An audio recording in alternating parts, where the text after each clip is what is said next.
জুবিন গাৰ্গৰ বিদেশ আত্মাৰ চিৰশান্তিৰ বাবে শদিয়াৰ পৰা ধুবুৰীলৈ পদযাত্ৰা। জুবিন গাৰ্গৰ বিদেশ আত্মাৰ চিৰশান্তি কামনা কৰি যোৱা ২৬ অক্টোবৰত তামুলপুৰৰ জুবিন গাৰ্গৰ স্মৃতি বিজড়িত বাসগৃহৰ পৰা পদযাত্ৰা আৰম্ভ কৰা তামুলপুৰৰ যুৱক তাপস বৈশ্য আজি যোৰহাটত উপস্থিত হয়। তেওঁ এই পদযাত্ৰাৰ সময়ত বিভিন্ন অনুষ্ঠান প্ৰতিষ্ঠানক নাহৰৰ পুলি বিতৰণ কৰি আহিছে। সমগ্ৰ অসম পদযাত্ৰা কৰি তেওঁ এই পদযাত্ৰা তামুলপুৰত সামৰণি মাৰিব।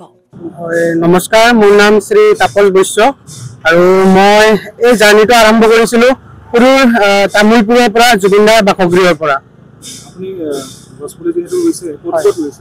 হয়, মই গছপুলি যিহেতু জুবিনদাই গৈছিল য'ত নাহৰ আছে তাত মই আছোঁ, গতিকে মই যিমানখিনি পাৰোঁ স্কুল, কলেজ, মন্দিৰ, মছজিদ আৰু কাৰোবাৰ যদি মানে এনেকৈ মানে ভাল জেগাত চোৱা চিতা কৰে তাৰ কাৰণে মই কাৰোবাক এনেকৈ হাততো দি আছোঁ আৰু বিশেষকৈ স্কুল, কলেজ, মন্দিৰ, মছজিদত ৰুই আছোঁ। এই জাৰ্নিটো মই ২৬ অক্টোবৰৰ পৰা আৰম্ভ কৰিছিলোঁ। আজি আহি ফাইনেলি যোৰহাট পালোঁ ২৭ দিনত।